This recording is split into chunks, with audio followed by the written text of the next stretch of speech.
Hello, and welcome to my constructive analysis project about the Spanish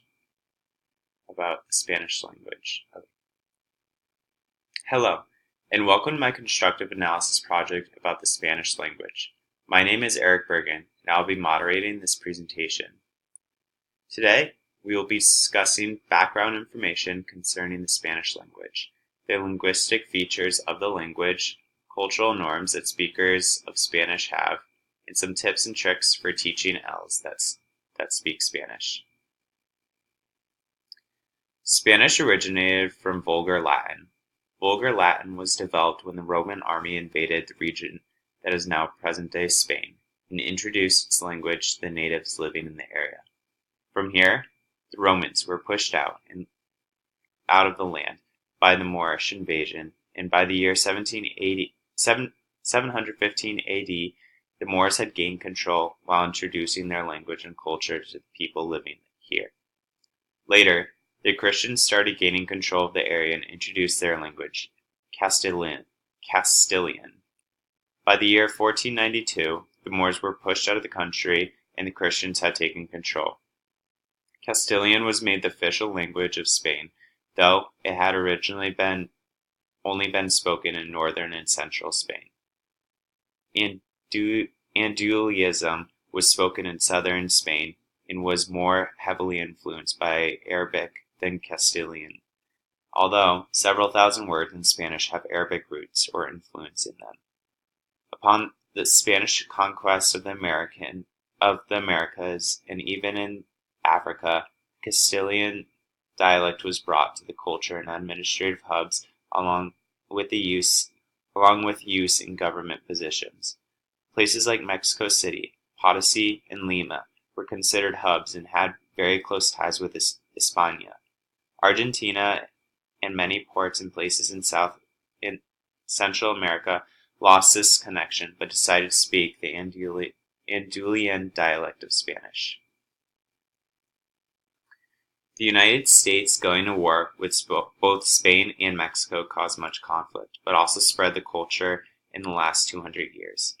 The Mexican-American War of 1865 forced thousands of Mexicans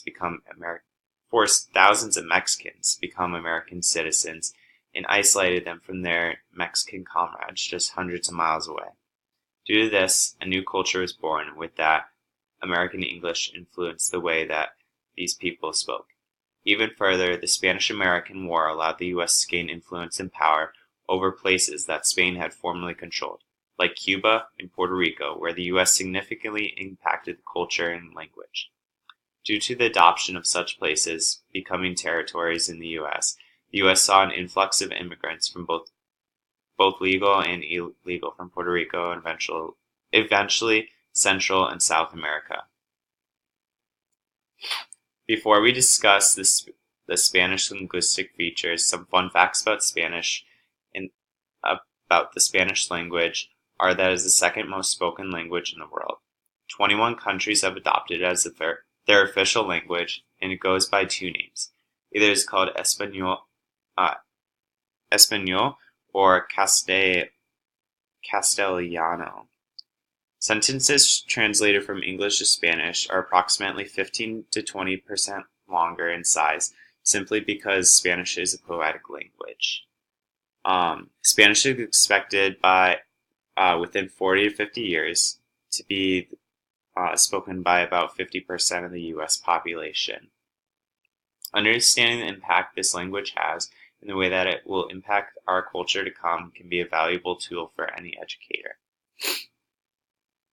Phonological differences are vast when it comes to Spanish and English comparisons. For the 5 vowels in Spanish, there are only 5 vowel sounds, versus in English, there can be upwards of 14, depending on the dialect. Further, both English and Spanish have 15 consonants, but Spanish has 5, which are unique to its only language, and English has 9. Below is a list of few differences between Spanish and English. One thing I would like to draw attention to in the diagram below is the example which it gives. It says that the U is not pronounced unless it is written as U. Many times this can be difficult for our L's, especially when they're trying to learn words like queen, quiet, or quick. Quotation marks versus dashes, come here, he said, ven aquí, le dijo, can also make a huge impact with our L's. Spanish is a syllabic language, meaning syllables fall within or between words.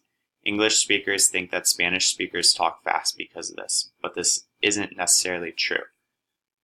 Due to the differences in the way that English syllables are set up, this is where that misconception comes from. Pronunciation, speaking, and reading out loud can be three major errors that L's with Spanish as their L1 can encounter. Below is a list of sounds that L's will have to learn before they can pronounce a word properly. Spanish, for example, does not have the A, like in 8 sound. These phonological differences can be a major source of error for our L's if they are not addressed and taught properly. Another example would be the final sounds of k, and k.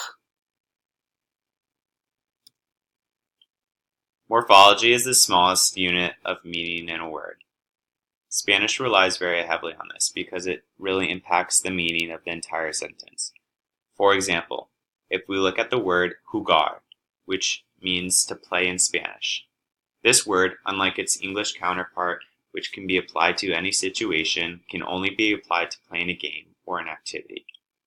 If I wanted to play guitar, I would use the verb tocar, which means to play or to touch. In the first sentence, we have juego, which means I play.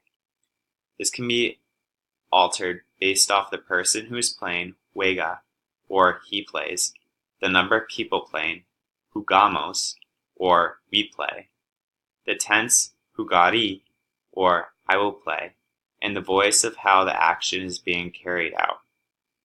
Juego el videojuego. I play the video game. El videojuego fue jugado por mí. Video game was played by me. After looking at these two examples, you can really start to see how poetic Spanish is and how the individual parts really impact the whole. Syntax is the next part of language, which is important for an educator to understand. The sentence structure in Spanish relies heavily on the verbs and how they are presented to the audience. Spanish has these inverted sentences like we discussed just a minute ago, and this is one example of how the syntax can be altered so drastically. Another major change from Spanish to English is that in English, the adjectives in a sentence follow the noun. In English, we say, the red car is in the narrow street. But in Spanish, that sentence would be, el coche rojo está en la calle estrecha. This can present an issue for L's when they first start encountering this, and educators should not be surprised if this is an issue that they see as common. Semantics studies the multiple meanings of a word, and in English, we may confuse our L's because of the lack of specificity in our words. One example of this would be the word love. In Spanish, there are 2 words for love, amar y quiero. In the examples I highlight, you realize that there is a type of relationship that needs to be established with a person, which decides which verb the person uses. For example, te amo, I love you. This is only used for those you are in a relationship with or family member. Te quiero is also, I love you. It's used for those that are your friends or who you're more unfamiliar with. Another example of this is in English, the word crash. Does crash mean a market crash, an automobile accident, or what? We need to understand that we need to teach semantics and understanding because this can be an area of confusion for our L's. It's critical that instructors can understand semantics and be able to teach them effectively. Pragmatics is the way in which 2 people communicate through context. I've included a few examples of looking at this through a cultural lens. In cultures where Spanish is the dominant language, it is seen that one should start a conversation off on a more personal note. Further, Spanish speakers also tend to communicate with their hands more in a conversation, and children will not verbally interact with adults the same way they do with their friends or people their own age. This is contrary to how educators raised in the dominant society of the U.S. are because it is seen as a sign of disrespect when children avoid talking to the adults around them. Finally, children from the Caribbean and Central Americas do not pay much attention to the linear events in a story. Because of this, when using sequence words or re-explaining a concept, teachers may think they're unorganized and that their thought process lacks carefulness. Another important aspect of the Spanish language is the accents which it utilizes.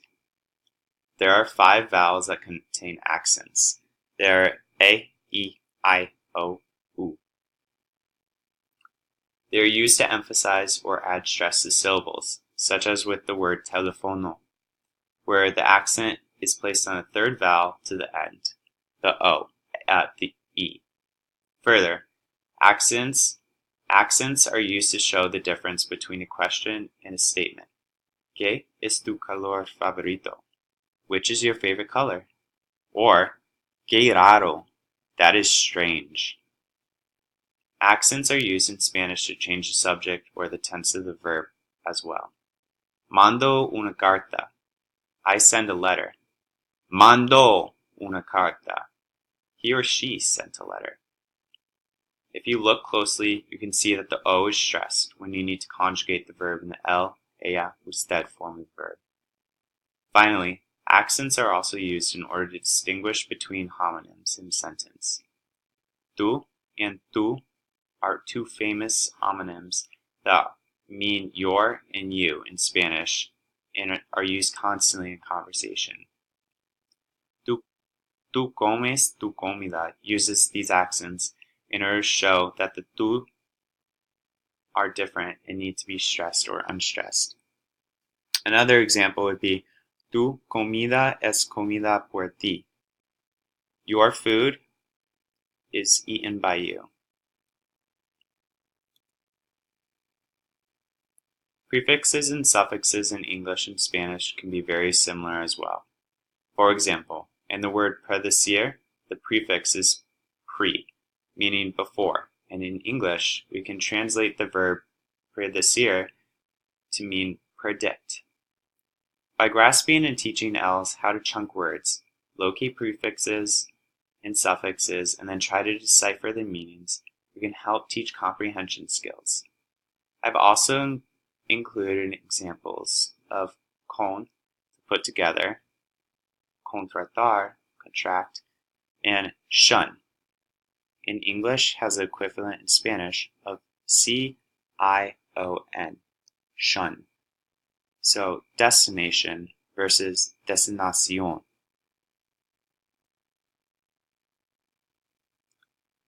Punctuation differs significantly between these 2 languages as well. In Spanish, exclamation and question marks start and end every sentence that requires them. Further, these marks start inverted at the beginning of a sentence, and this allows the reader to see that when they are reading out loud, because this is a poetic language, that the reader needs to raise or lower their voice. Further, another point that is different is the use of masculine and feminine nouns in Spanish. This is important to understand and recognize because it has been found that languages employ such concepts as masculine and feminine nouns, and as a result, it draws an unknown bias to the words. For example, the word face, which is supposed to mean beautiful, is feminine and pertains to one's looks, versus hands, which are a tool and not necessarily beautiful, is a masculine word in Spanish, mano. Below is a table demonstrating when words are typically masculine in the Spanish language. In this example, the author uses the word loners. So words that end in L, O, N, E, R, and S